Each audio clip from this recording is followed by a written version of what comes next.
Hi, this is Tom from Mark Evans. Thank you all for attending today's webinar, Building Our Interoperable Future with Quality Data, brought to you in partnership with Clinical Architecture. Before we begin, I'd just like to cover a few housekeeping items. As you can see at the bottom of your screen are multiple application widgets you can use. All the widgets are resizable and movable, so do feel free to move them around to get the most out of your desktop space. If you have any questions during the webinar, you can submit them through the Q&A widget. We will try to answer as many as possible during the webinar, but if a fuller answer is needed or we run out of time, we'll make sure to follow up with you in a separate email after the event. A copy of today's slide deck and additional help materials are available in the resource list, and we encourage you to download any resources or bookmark any links you may find useful. For the best viewing experience, we recommend using a wired internet connection and closing any programs or browser sessions running in the background. You can also find additional answers to some common technical issues located in the help widget at the bottom of your screen. And a reminder to look out for an email within 2 hours after the webinar is done with links to download the webinar slides and recording. Now, with all that being said, I'll hand over to our moderator for the day, Charles from Clinical Architecture. I hope you all enjoy. Over to you, Charles. Thanks, Tom. Hi, everybody. I'm Charlie Harp. I'm the CEO of Clinical Architecture, and we really appreciate you joining us today for building our interoperable future with quality data. Joining me today on this panel, I've got Rick Pro from Cone Health and Dr. Ed Hammond from Duke Health. And before we begin, we'll go ahead and do some quick introductions. Let's start with you, Rick. Hello, and thanks for having me here. My name is Rick Pro. I'm the Chief Data and Analytics Officer at Cone Health in Greensboro, North Carolina. I've been involved with healthcare analytics for more than 30 years in both the payer and provider settings. I've been with Cone Health for 4 years, where we've built our advanced analytics function for the health system and for our accountable care organization.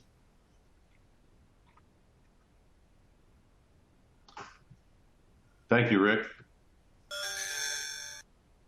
Hi, my name is Ed Hammond. I'm professor at Duke University and the director of the Duke Center for Health Informatics.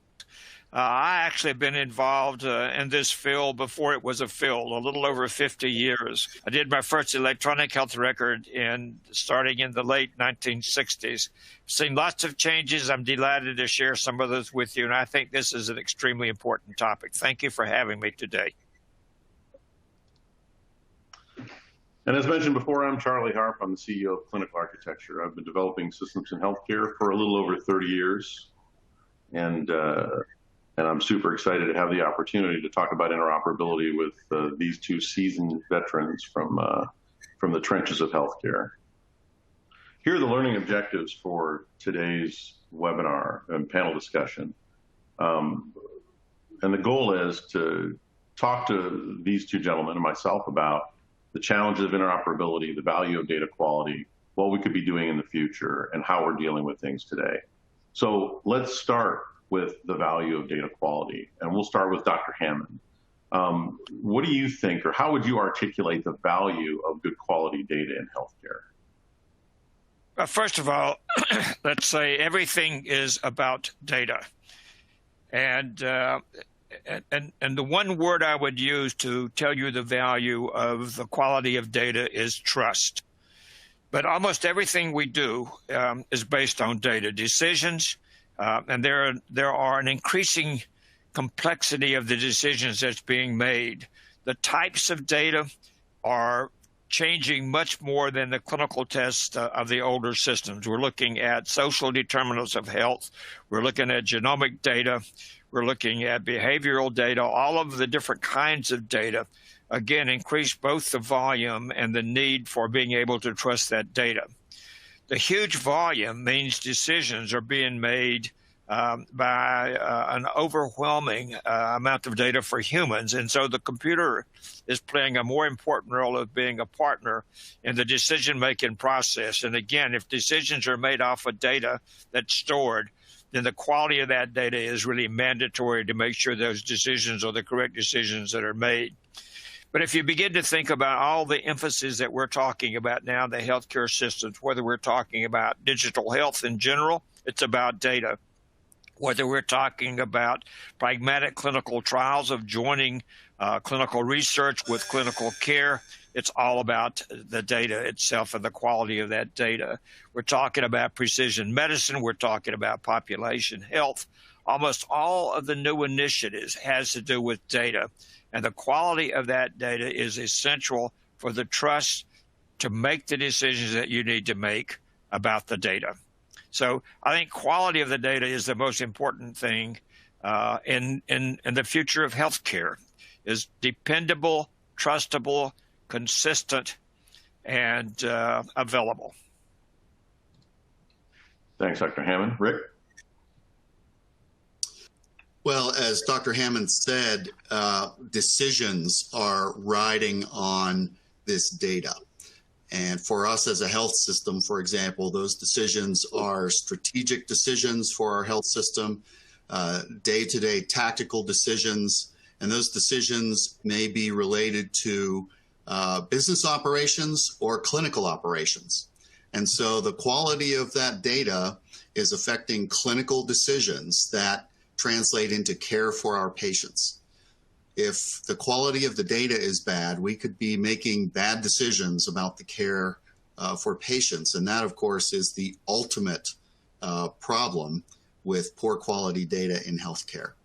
It's essential to us that we have high quality data that we can trust as we perform analytics and make decisions based on those analytics. What I would say is that from my perspective, the quality of the data has to do both with the content and the correctness of the content, but also the consistency of the timing of the data. We saw some of this during the COVID pandemic, where data was being released not always on a consistent basis. It wasn't always updated nightly. You would have data that would be provided throughout the week, and then there would be a pause on the weekend, and 3 days of data would be dumped on Monday, which wreaks havoc on predictive models that are expecting updates on a daily basis. So quality has to do with multiple factors, not only the values in the content, but also the consistency with which that data is updated and shared. Excellent points. I think that when you consider the stress that healthcare is under today, with the reduction in the number of providers, with the reduction in available time, it just seems like that the thing that can help us the most is by turning over a lot of that activity, turning over at least some of that work, not a lot of that work, to computers. Because computers are fast, they don't forget things, they can do a lot of things for us. And the challenge of doing that is that the computer can only rely on the data. It can't look a patient in the eye and see what's going on. So I think that what both you guys said was very true, whether it comes to information about the operation of a hospital, or the operation across a large enterprise with a number of facilities, or even down to the care for an individual patient. The quality of the data, which to your point, Rick, comes down to not just the data itself. You've got the data that's there and your ability to understand it. You've got the completeness of that data, which is why we aggregate things, so we can kind of compare notes and see if we've got everything for a given patient. And you've got the currency of the data. How old is this? Because we have evolved to a point where on our telephones, we know down to the minute information. It's going to rain in 3 minutes. There's a speed trap on the highway. I just got back from driving to New Jersey. And so on the phone, it's like, oh, there's a speed trap here, here, here. Now, I'm not trying to get a ticket. I was going the speed limit the whole time. But that kind of down to the minute, high quality information is what we've come to expect. And healthcare is no different. And it impacts us financially. It impacts our ability to get things where they need to be. And of course, it can impact the care of our loved ones and other people's loved ones. So I think it's absolutely critical. And I think that it's nice that healthcare as an industry is starting to get outside of its silos and really recognize that the quality of the data is important. It's not just a byproduct of care anymore. So when we talk about the quality of data, one of the things that everybody knows is a big challenge, everybody's talking about it, is this concept of interoperability. And one of the things that, and this time, Rick, I'd like you to go first, but one of the things that I just think for some of the folks in our audience who aren't in the front lines and don't deal with this every day like we do, is why is interoperability such a challenge?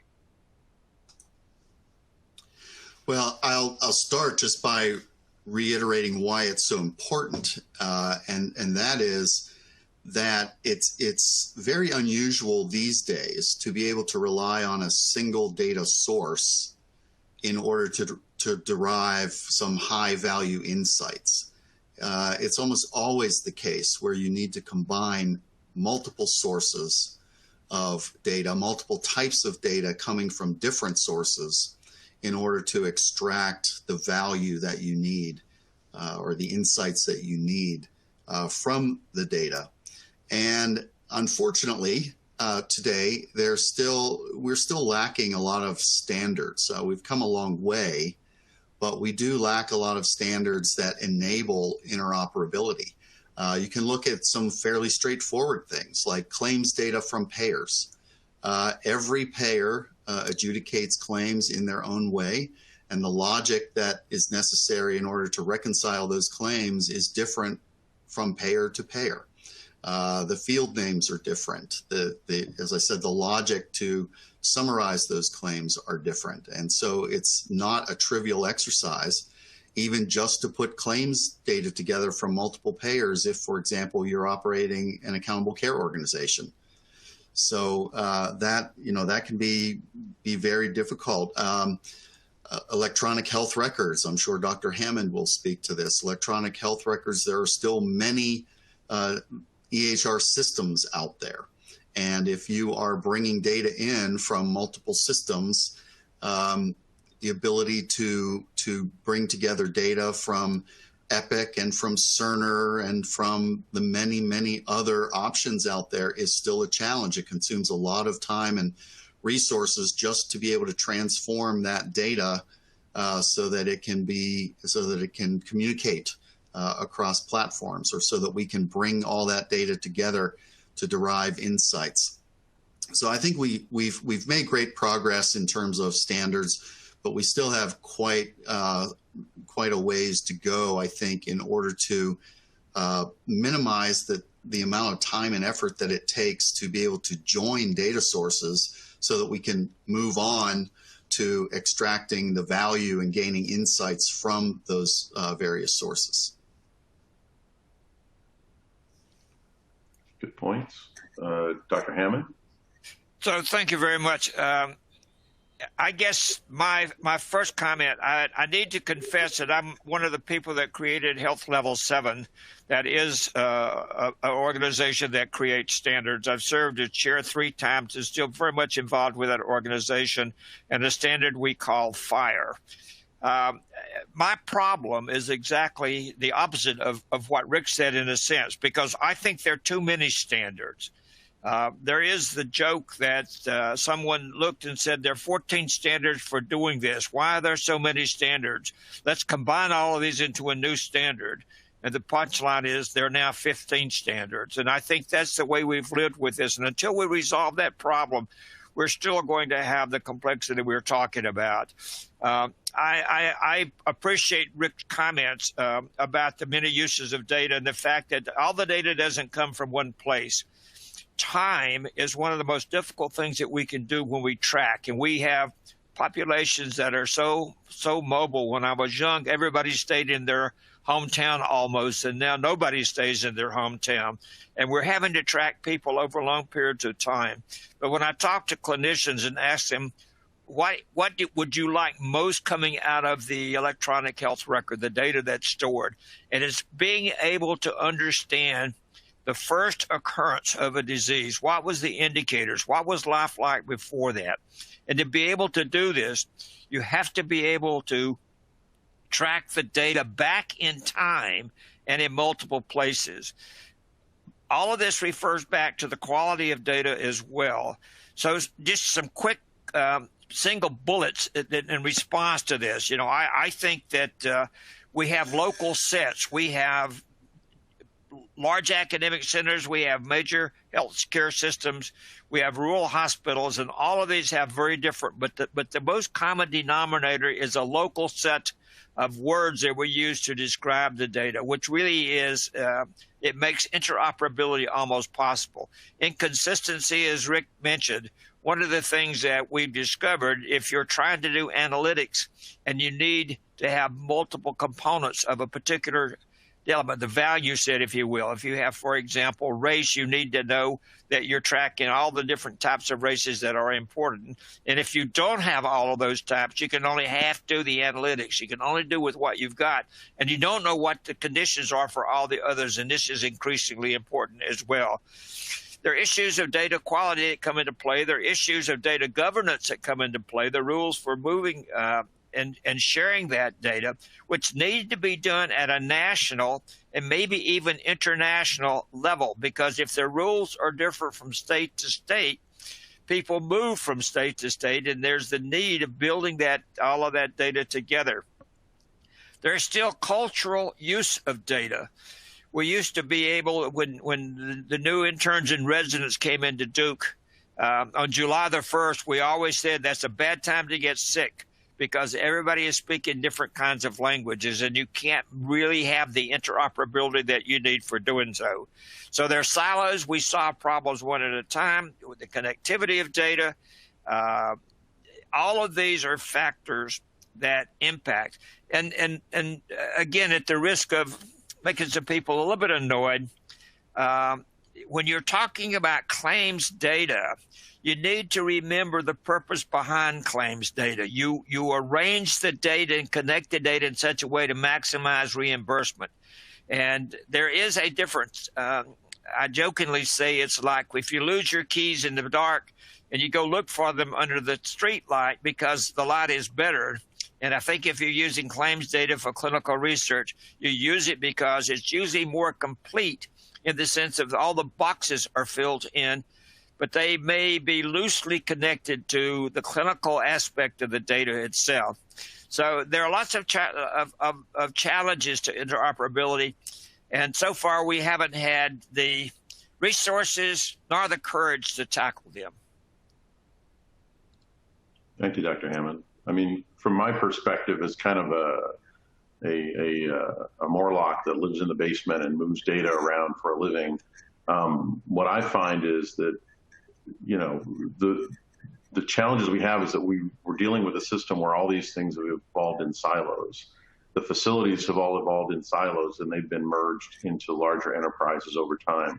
The EHR systems have all evolved in their own silo, in their own canonical models, using their own terminologies. And so I think that the challenge we have with interoperability is the standards give us a package that we can package things up. And it's true that, you know, even when it comes to an HL7 message, I know HIEs that have thousands of interfaces to handle all the variations of an HL7 message, which is the standard. The same thing is true with CCDAs. And I think inevitably FHIR will struggle with that too, because people interpret a standard and decide how to fill it in. So you have that whole notion of how did I interpret the standard as opposed to maybe how it was even intended to be used. The second thing is you have all these codes that people evolve in their silo, and they were appropriate for them. And so when you go to share that, the semantic interoperability, because computers, they can't do anything without code. They need codes to be able to create the structures and run analytics and AI and all these things. And so what we've done traditionally is when we need to do those exchanges of codes, we give it to a human being, and human beings spend their time mapping acetaminophen to acetaminophen, and they toil away at this. And that is, it's not something most people like to do. I know some people that like to do it, but most people don't like to do it. And it's time, it takes time, and it usually takes a certain amount of clinical expertise. But the last thing, and then I'm going to kick it back to you, Rick, because it looks like you have a follow-up. But the last thing is, I think healthcare is inherently an entity that evolves from the edges, not from the center. So even if we establish standards, and these are the codes we're going to use, and these are the things we're going to do, I think healthcare as an entity will resist that, because the people that are dealing with patients at the edges have a very urgent job. And if they feel like they have to add a code, they're not going to wait for a standards body to add that code. They're not going to wait around. They're going to do what they have to do to take care of their patients and keep things operating. So I think that some of the challenges are just baked into the way healthcare works when it comes to interoperability, and we just have to have mechanisms for coping with them. Go ahead, Rick. Thanks. And I think the comments that you and Dr. Hammond made were excellent and right on the money. I just thought I would add, just from the practical perspective, the enterprise data warehouse that we've built to support our advanced analytics and data science, as an example, brings together data from over 130 different sources. So for folks who may still tend to think of healthcare data as residing in EHRs and claims data, yes, those are two critically important sources. However, in healthcare today, with population health and other efforts going on, it requires many, many more and diverse sources.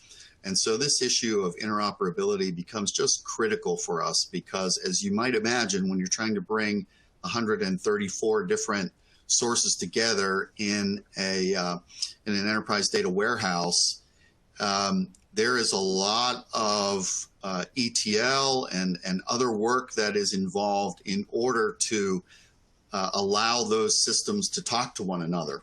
And I would point out that those systems aren't necessarily healthcare systems per se. So we have the Epics and Cerners and various claims data, but we also bring in data from finance systems and from HR systems and other systems that are necessary, and social determinants of health data from various sources. All of these need to be able to be used in concert with care delivery data and claims data. So it's an enormously complex problem.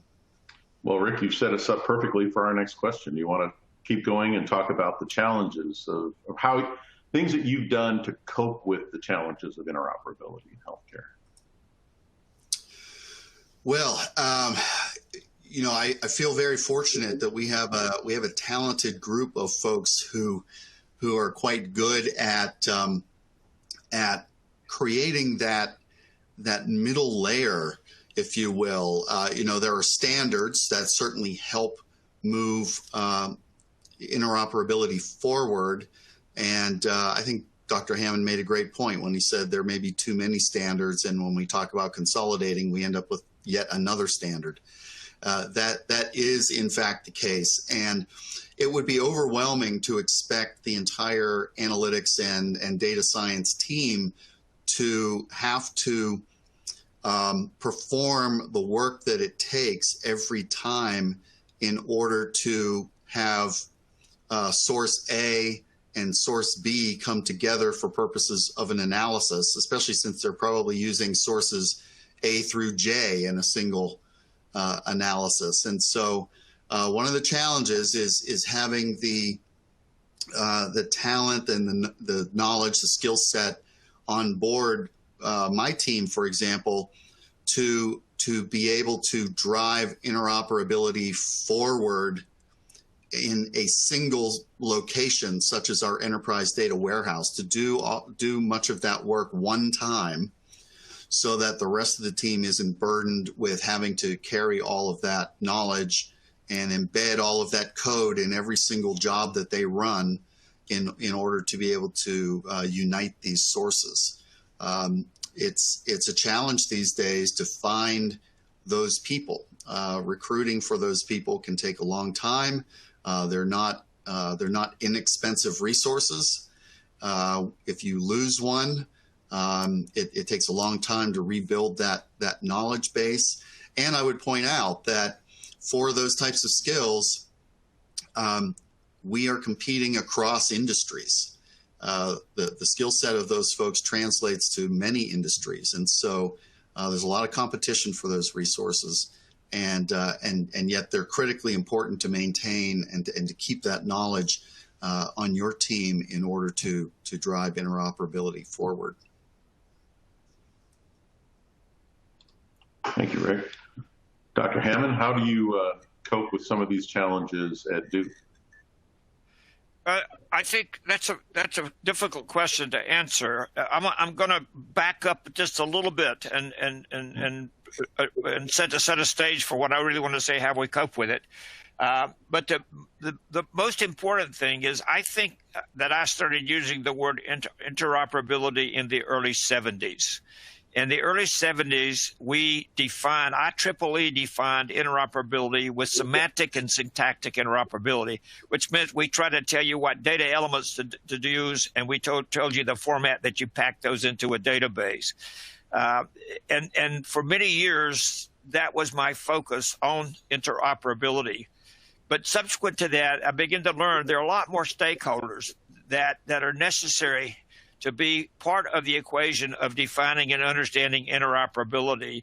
And one of the groups that I wanted to mention that we hadn't mentioned before in terms of coping with this particularly really are patients. We now are including input data from patients, patient-reported outcomes. I mean, it's the patient telling you what's wrong with them, telling you how they're doing with the treatment that you're doing and things of that nature. And interoperability between a doctor and a patient and interoperability between two doctors talking to each other are very, very different. Through the health portal, as part of the Epic system that Duke has, I can go look at the data that's recorded as a result of my encounter with the healthcare system. But interpretation of that is a challenge. I don't know what it means. Is that good or bad? Am I going to live forever or die tomorrow? And interoperability not only is the presentation of the data, but is some degree of understanding. And how do we communicate that data? It's also important in terms of the challenges of how the data is collected. For example, if the data is collected through a drop-down list, I can influence what data is recorded simply by the order of the elements in the drop-down list, because you're not going to look at the entire list to see which one best fits. You're going to pick the first one that comes close to that. So you're biasing the collection of the data. And so my answer to your question is, how does Duke cope with this? My opinion is that we are using progress notes. The progress notes is a text input, unconstrained, and the clinician can document and record what they want to do. And typically, they're going to do it as what's important to them to make sure that the next time they see this patient, they've got the keys to understand how they're going to deal with that. And so how do we capture the freedom of a narrative input with structured data is one of the challenges. And I think the answer to the question is, so far we're depending a great deal on progress notes rather than depending on a commercial EHR system with standard methods of data collection. That's very interesting. I think that I read a statistic once that between 60 and 80% of what we know about a patient can only be accessed through clinical notes. It's not something that's put into the structured data. It's not something that's reflected in the claims data. And you're right, because the people that are on the front lines of healthcare, you know, there's so much uncalibrated uncertainty in the structured data because it's put into a drop-down list. It's created by a terminology. And so whenever a provider is trying to document something relative to the patient, they have to kind of figure out how to do that within the constraints of the structure of the EHR, the way that things are recorded, the terminology that's available to them. And so it shouldn't be a surprise to anybody that people want to go to their note, because the note is where they can say whatever they want. They can say whatever they think is important. And of course, that puts us in the world, if we want to leverage that, of NLP, which is also a challenge. Now, when I think about interoperability, coping with interoperability challenges, I mean, clinical architecture works with a lot of large vendors. We work with a lot of large health systems and folks in government. And a lot of our focus is really about maximizing the effectiveness of the human resources we have so that they can get through mapping exercises and sifting exercises and content creation as quickly as possible, so that instead of taking a year, it takes a week. And so the way we tend to help people cope with it is not necessarily some miraculous, invention that does something. What we really do is we try to automate as much as we possibly can and take the things we don't understand and put them in front of a human, so that we're really doing more with less investment of human capital, because that's kind of the most expensive and the slowest thing we've got, frankly, when it comes to healthcare IT. So yeah, I think that coping with it today and where we go in the future is going to be very interesting. So let me go ahead and pivot now, and I'm going to go back to you, Dr. Hammond, on this one first. But let's talk about, so we've talked about why interoperability is challenging and just quality in general. We've talked about how we kind of try to cope with the issues around interoperability today. But let's talk a little bit about the future. And I'll cue some things up when I talk about the future. I'll throw out, artificial intelligence, machine learning, and one of the new things that people are getting excited about, which is this notion of ambient healthcare. So I'm throwing those out, but feel free to throw out whatever you want to talk about in terms of what we think could help us in the future and help kind of remove some of the barriers of interoperability and the barriers to quality. Thank you. When you talk about the future, someone once told me is never predict the future unless it's 5 years from now, because then people forget what you said. My first of all, I would say is I think what we really need to do is define all the problems specifically that we're trying to deal with when we talk about interoperability, and then look for a solution to those problems. We do them one at a time, and we're so siloed, we don't really have a significant impact on all of the things that we're doing. And so I think the challenge really is to understand, in a sense, what the perfect system would be, and really then try to solve those problems as a whole. And I think the future involving interoperability will do that. So we need to know, for example, what is the simplest way of keeping track of something from the beginning to the end? And that's to put an identifier on it and maintain that identity of that product, where it is, how it's used, until it's finally used and then is out of the system. But again, that's a siloed approach to something. I think it's got to put everything together, and I think that's really is part of that. My own activities directed at the future are at least trying to get a common set of data elements.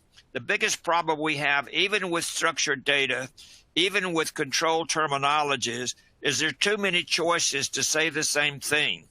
And when I'm trying to put them together, I have to know that infinite number of choices almost, and I don't know if everybody really means the same thing with each of those.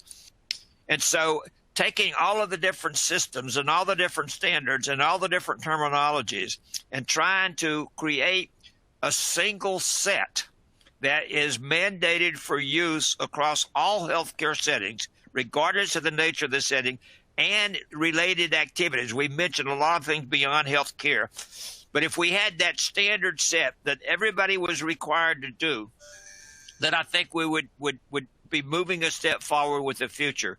HL7 and Odyssey have started a project now in which we are actually trying to do that. We're trying to take the OMOP data elements, the common data set, and to integrate those, and even the word that I would use of how we put those two systems together is still lacking. And I think that's an important part of it, so that we begin to get at least an approach to a single standard, defining the data elements, defining the data model, defining what's collected for what disease.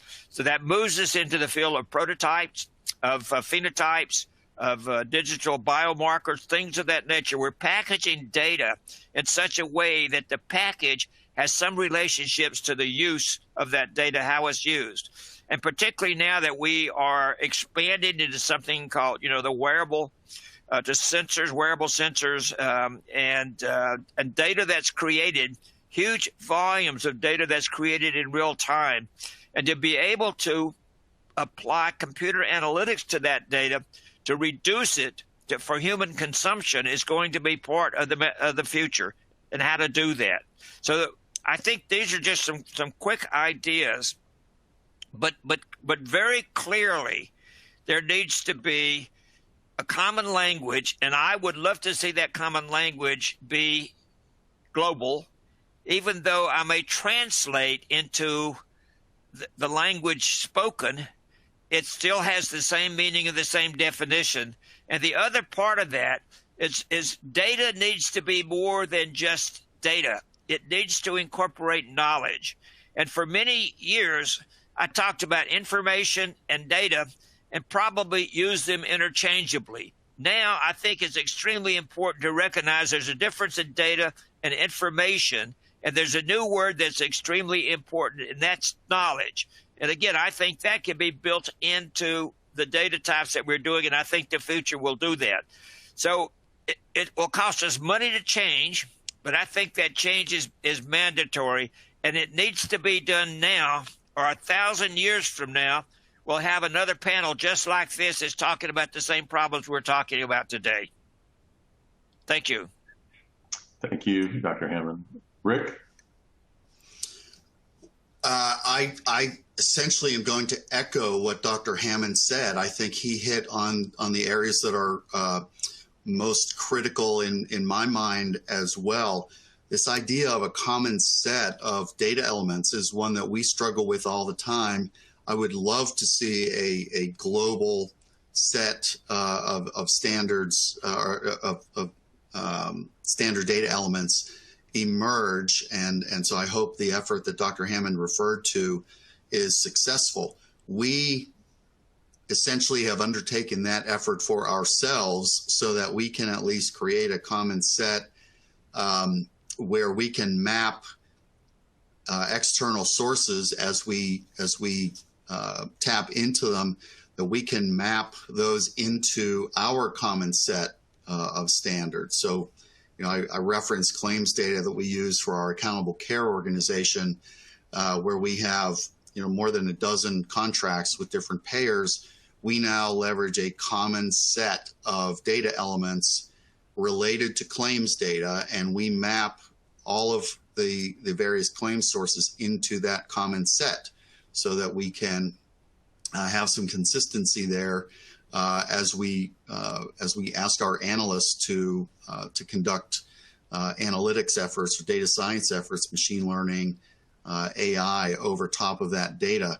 So that is a critical thing that we do. I would love to see those standards emerge so that we don't have to do all of that work for ourselves, but instead can leverage a universly accepted common set of data elements. That would be a tremendous value to us.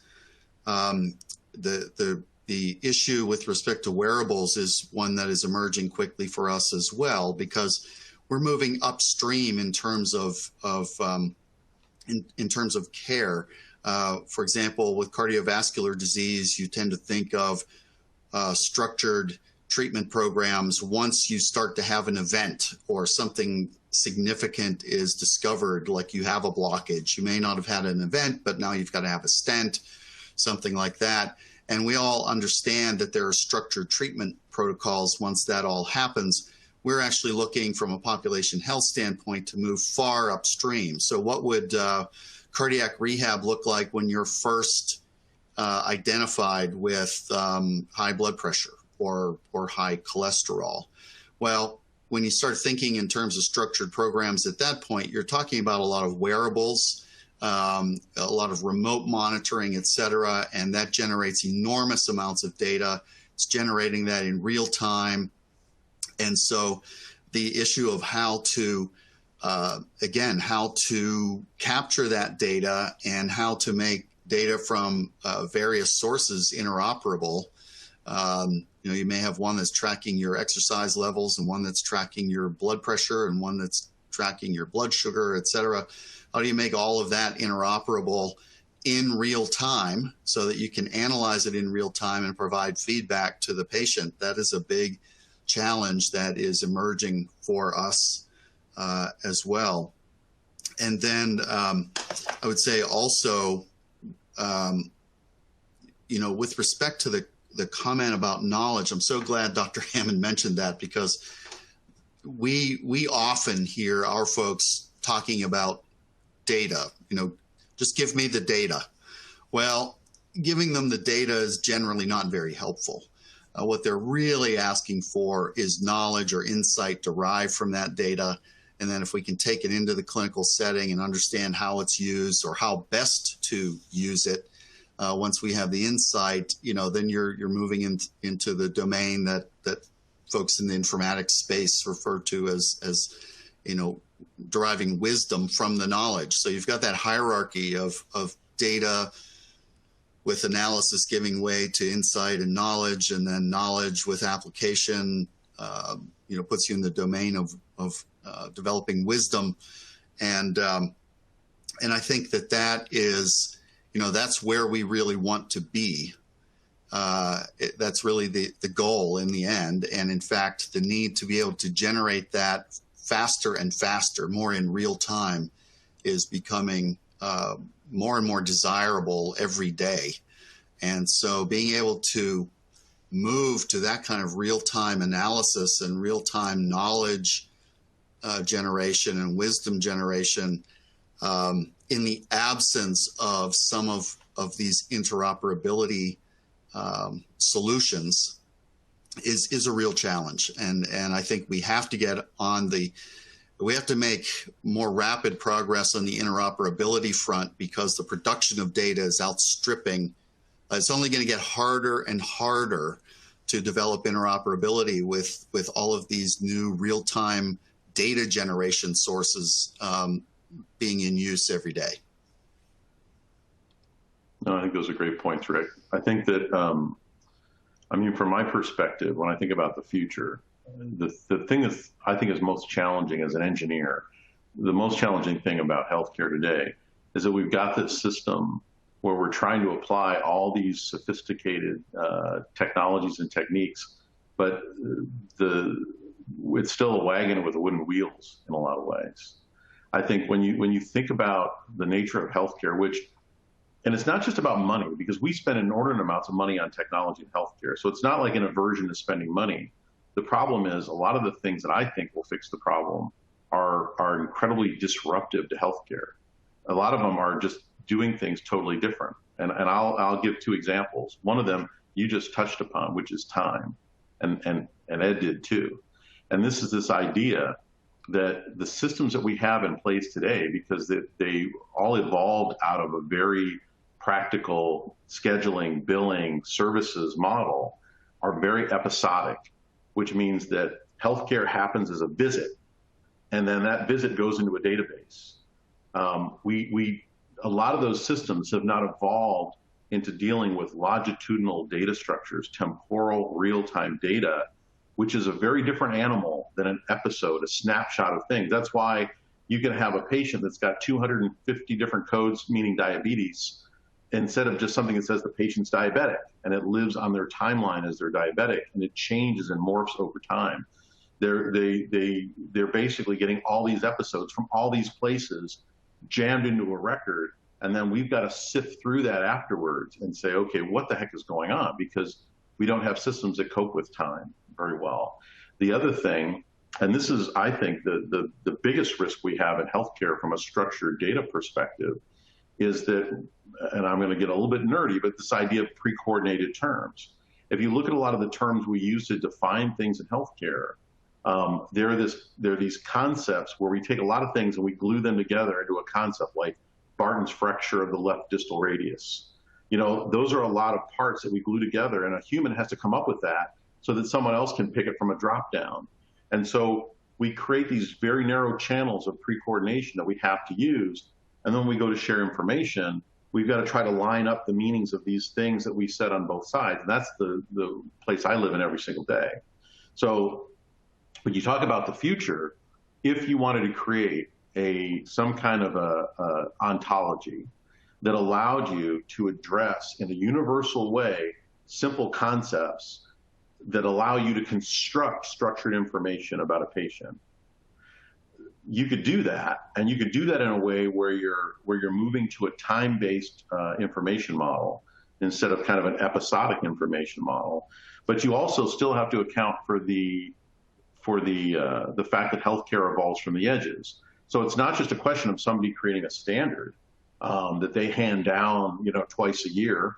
It really comes down to something where whenever something new emerges, the system has the ability, the standard has the ability to immediately push that data out or ingest that data and say, we've discovered something new. Take COVID, for example. When COVID was emerging as a problem last year, the informatics community, they called it different things, and we and sometimes just as simple as just let's all call it SARS-CoV-2 or whatever we're going to call it. And we have to be better if we're going to deal with that kind of a situation of having a system where if we're going to have a global standard or a national standard or a regional standard, where it's more agile, it can quickly evolve to meet the needs of the environment, and to be able to handle the fact that healthcare is kind of urgent and evolves from the edges. You also have to have a mechanism where if somebody at a facility says, I need a term for this, that they can get a term for that as quickly as possible. And I mean, we've worked on models around that. And when I look at models like OMOP and HL7 and these different ways of representing data for research and other purposes, even FHIR, they still tend to be a little episodic. And even the standards that are used, even if you look at OMOP is an amalgam of terminologies where OMOP is assigning them an ID and there's some level of conceptual alignment. But we still, I think, need to be more basic. We need almost like informational DNA for representing things in healthcare, so that the mechanisms we're building can, whether they're machine learning, artificial intelligence, analytics, can grapple with information and minimize the need to interoperate, which I think is kind of your point, Ed. If we had one big standard and we all adhere to it, we wouldn't have to evolve how we interoperate, because interoperability almost goes away. Interoperability is only necessary if you're not natively compatible. So the question is, how do we do that and do it in a way where we shrink the pixels down, so that not only can we share data, but the data is actually meaningful and usable, both in terms of a continuum of data and in terms of specificity of information.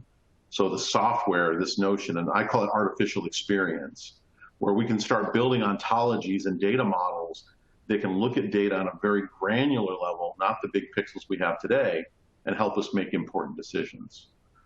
That's my personal soapbox on the matter. So anything else you guys want to throw out before we go to questions? I want to respond to your remarks. This has been the best conversation, I think, of really looking at what's happening now. One of the things that I would say is everybody thinks FHIR, that's a supporter of FHIR at least, is going to solve all the problems of the world, and they don't recognize that it's a tool. And one of our leaders in HL7 now, a guy from Argentina named Diego Camaker, has come up with a spiral of different people in different roles. And it starts in the center with the people that are creating the standard. And FHIR does an admirable job of packaging data and resources that are well defined and completely defined. So you know what a resource, you know what it contains, and you know what those things mean. But there's a lot of distance between that and the implementation, and there are multiple stages of implementation, all the way down into the final part is the user. And thus far, we've had very little connection between a clinician using FHIR as a tool and not caring about the technical aspects of it, the nerdy part, as you say. But really, it's now I've got a tool that can do anything you want it to do. It's a magic wand, but you have to know what your three wishes are that make sense. You've got to really say, this is what I want and how I want it packaged. But a lot of the things you're talking about, and we're talking about COVID. The problem with COVID is we began to use the ICD-10 code for COVID as a way of learning that people had COVID without knowing whether the data content defining COVID were part of that. And one word we haven't mentioned is registries. I think registries fit within what you're talking about in packaging. But one of the things I'd love to do is to have the clinical community define and create themselves the package of the data element itself at a higher level than a simple atomic data element, but packaging it for purposes I mentioned before in a disease, and then make FHIR be able to manipulate that without any other effort on the part of the clinician. If you really, it's complicated to define data to that package level and to the extent of that. And if we can automate that, letting the clinical people define what the characteristics of that data is and put that within FHIR, then I think we're going to make a long way forward. So I think what you were talking about really is what the future has to be, and how we motivate and how we put the people together in a non-competitive way to do that, because we all profit.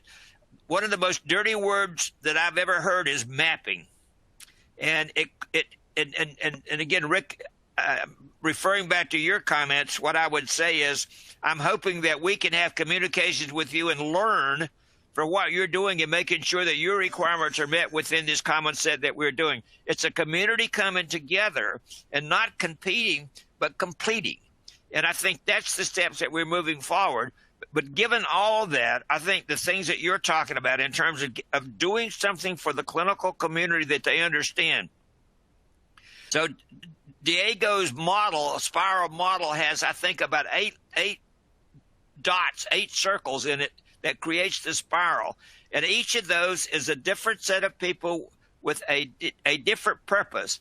And we're not trying to get clinicians to join HL7. What we're really trying to do is to get clinicians to say, this is what I want. Can your standard do that for me? So that the flow has got to be bidirectional. It's not the technical people in HL7 trying to guess what everybody will want and need. It's the community that's going to use the system having a pathway of feedback. I think that's the future, and that's some of the goals that I'm really spending my own energy and working for. But I love the comments. Thanks a lot. All right. So I think we've got a couple of questions that we can noodle over. We have a little bit of time left. So, and this touches on what you just said, Dr. Hammond, and that is FHIR the solution for interoperability in healthcare? Anybody want to take a shot at that? Well, I've sort of already taken a shot at that. Yeah, I think it is only if it's part of a broader community. It's a critical tool. For me, it's V2 in the 21st century, because when we did V2, one person was all of those different components of that spiral. We knew what we wanted because we knew what we were doing, and we were the ones that implemented it and used it. And we just packaged it in a way that was easy for us to do that, recognizing that we were working at 300 baud, which means every character costs you a little bit of money in terms of transmission of that data and the speed and everything. I think that we need a way of engaging the people to do the kind of things that we need to do and move it forward. I think FHIR has the potential, it has the flexibility built into it to permit that to happen. Now, again, the problem is control and management. If everybody can do anything they want to with FHIR, then you end up with 1,000 different things. And as you say, the interpretation of FHIR is very different. And I'm seeing that. The Duke people that talk about FHIR talk about it very differently than I think about it. And how we are able to close those gaps is critical. We need to some way convey what FHIR is, how it should be used. But I clearly do think that potential exists. I think with the resources and the profiles, we're moving steps in that direction. And what we really need to do is to go beyond the technology of FHIR into the applications of FHIR and standardize that. That brings that other community in. I think that's the step to the solution. It's not just because it's FHIR, it's a solution to everything. It's the tool that has the potential of doing everything. And your comment about the wagon wheels, I'm saying get the horse and buggies off the interstate. Well, I think that when it comes to fire, one of the other challenges we have is just expectation.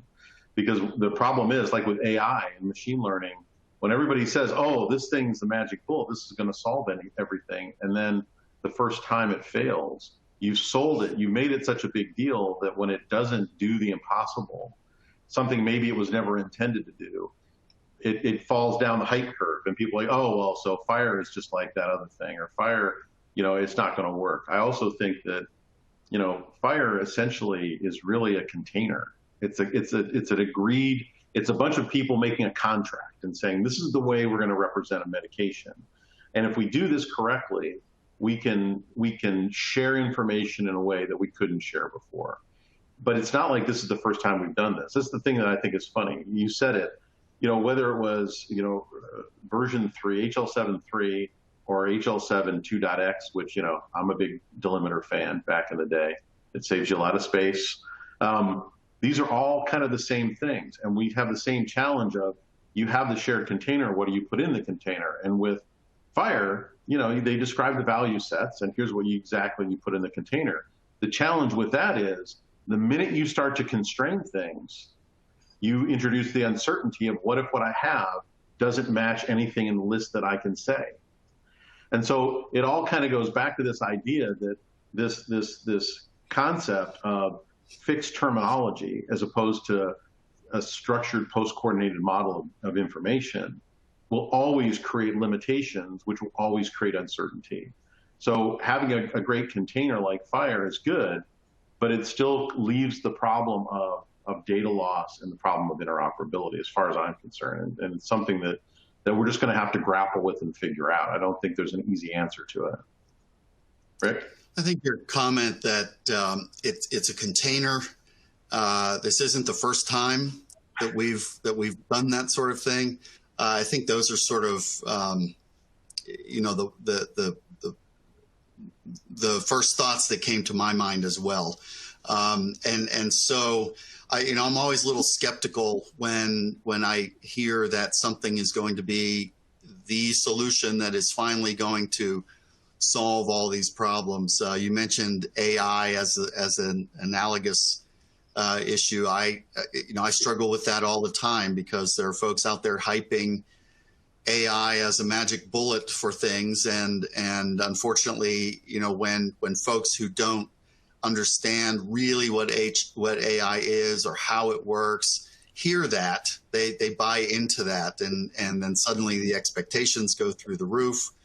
Very much the hype cycle sort of thing, and they want to know when we're going to plug in that AI solution that's going to give them all the answers they need, as though a single model just produces any solution that you need. So, yeah, I think the point that you made that other technologies are evolving rapidly, and so as soon as we settle on a standard, there will be something new that doesn't fit quite into that. And if we then lose the discipline around how we evaluate that and add it to the existing standard, at that point we can have a lot of splinters break off, where people are doing a variety of things to try to accommodate the new information, and then your standard sort of begins to fall apart. So I think trying to figure out how we create some consensus that if fire looks like the best foundational solution opportunity, how do we maintain discipline around that as a broad industry and community and academia, so that when new issues come up, we say, okay, hold on, let's not disrupt our standard here. Let's figure out how best to add to it and maintain it as our agreed upon standard. I think that's what we need. That's more of a human problem, I think, than a problem of coming up with a reasonable standard that might solve the problem. We've got to figure out how we get ourselves as human beings to stay attached to that standard and work together to maintain it and evolve it, rather than having it devolve into, a bunch of variations as soon as the first new information comes along. Absolutely. It's that, how do you balance having the standard and committing to the standard and being able to innovate in your space? Because innovation, requires you to do things you haven't done before, but that doesn't mean you necessarily have to abandon a standard. And even when you look across the verticals in healthcare, FHIR has been big in the provider space. Research is still very much OMOP and those types of structures. It's almost like we need to find a way to consolidate if we really want to leverage FHIR. And then we have to be committed to evolving FHIR and not doing, we do have a tendency to have a standard, and then at some point something emerges and we go, oh yeah, get rid of that standard and let's go and do this other thing. And so, how do we stop ourselves from doing the next thing and committing to making FHIR work for us? I want to go to the next question because it's something we talked about in one of our pre-meetings, and it's probably the last question when I look at the time. But how do you see increased patient access to data impacting data quality? And Dr. Hammond, you want to kick off this one? Yeah, I sort of alluded to that because one of the things that COVID did is the number of people that uses the health portal has increased significantly. And again, if I'm looking at data, the words that I see when I look at my own health record with the health portal, I Google those words to find out what they mean. I think we're getting a much more sophisticated patients.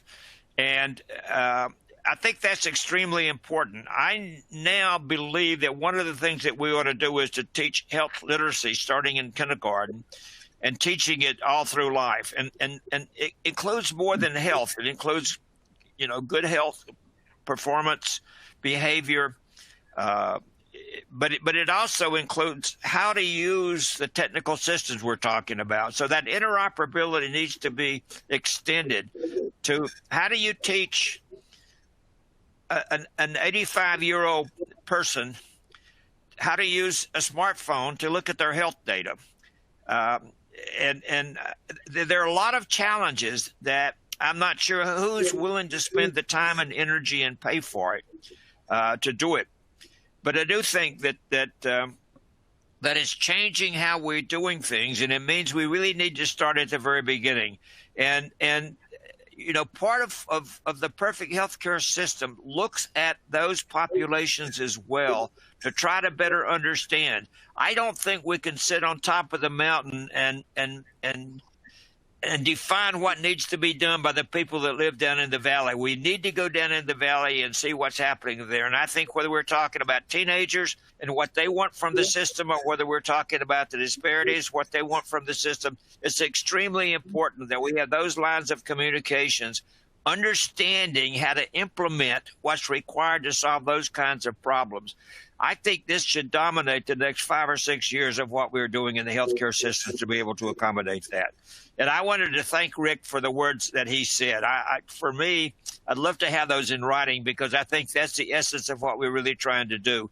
But the important part of that is the industry has to recognize that they have got to keep up with the changes. We have people still trying to use the early versions, and it's like driving a horse and buggy in the day of modern transportation. You've got to upgrade your car to take advantage of the new technologies. It's if you want a self-parking car, that's where the technology is right now, and doing it yourself gets lousy parking. And you have to change with the system. You have to buy new clothes every year, and that's what it's all about. Thanks for those comments, Rick. You're welcome. I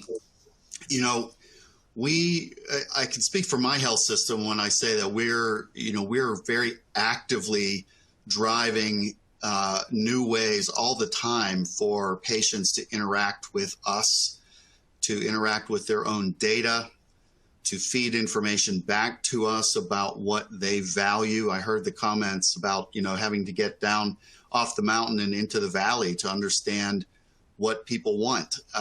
You know, we're in the age of value-based care, and value means something different to everyone. For one person, it could mean, you know, enough treatment to be able to walk from the car to the side of the soccer field to watch their grandchildren, whereas for others, it's they want to be able to run and compete in triathlons. You know, so we need the information from people, from the patients, from people who maybe aren't patients, who ought to be patients. We need that information. We need that engagement. And I agree with Dr. Hammond's comments that we need to begin teaching health literacy much earlier. And the literacy is both how to understand how to access your information and how to interpret your information. I am happy to see as younger clinicians come in, they seem to be a lot more open to patients bringing information and making suggestions about what might be most helpful in their care. You know, they're not shut down in those conversations. It's so difficult for clinicians to keep up with information flow these days. It's like having some research assistants helping to look up information for you. But at the same time, folks need to be able to differentiate between what is reasonably reliable information and what isn't. Because we all know you can go out there and find something on Wikipedia, which is, you know, not at all helpful. And in other cases, it's very helpful. So this idea of improving health literacy, I think, is critically important.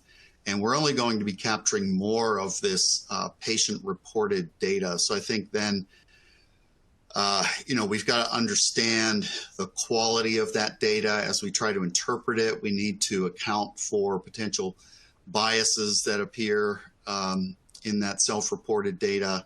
We need to understand how to assess it statistically and otherwise to know what information, what knowledge we can extract from that and rely upon. So anyway, I think that this notion of the critical nature of the engagement between the healthcare system and patients is not going to go away. It's only going to increase dramatically in the coming years. That's the whole point, I think, behind value-based care and trying to improve outcomes. And so it's going to be a critical issue to tackle. I agree. And while I'm not in the trenches like you guys are, you know, I remember years ago when I was with the Hearst Corporation and we were talking about drug decision support, and in particular, drug interaction, clinical decision support.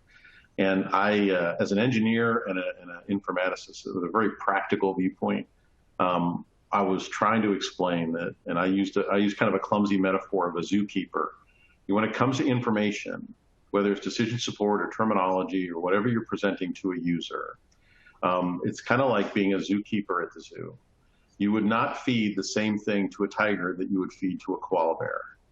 And I think when you think about the different types of users, whether they're physicians or nurse practitioners or nurses or radiologists or pharmacists, down to somebody who's a patient, the way you present data, the type of information that they're going to be able to easily consume and not struggle with, what they have time to look at versus, you know, when there's a sense of urgency.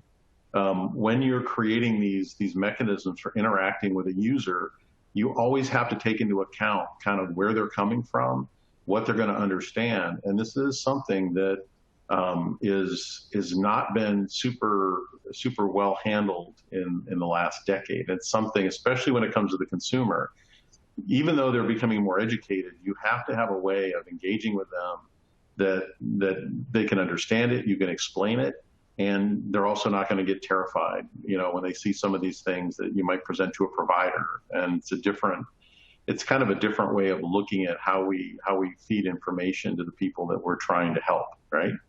And so I do think that's something that as we do more patient access and leverage them to improve the quality of the data, because right now, most data, when we pull it together, there is no steward that looks at it and says, yeah, this looks right. And yet we're using that information to make decisions. Who better to kind of vet the information with about a patient than the patient themselves? Now, they may not understand everything that's in there, but at least they can look at it and say, I'm not allergic to NyQuil. What's that all about? You know, how did that get there? You know, that kind of stewardship would be good. Well, I'm getting the hook. I'm being told we're run out of time, which is fair. I think this has been a great conversation, and I really, really appreciate you two gentlemen joining me for this today. And I definitely want to thank you for your knowledge, your expertise, and I'd love to do something like this again. I really appreciate it.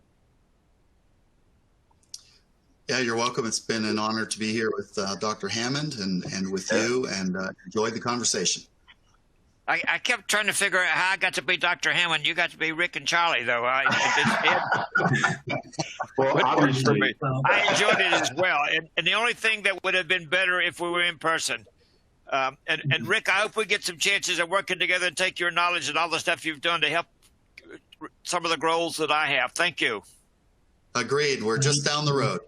Yep. Great. Thank you all for sharing these great insights and for being really generous with the time today. To those of you out there, just a reminder to look out for an email within the next 2 hours with links to download today's material.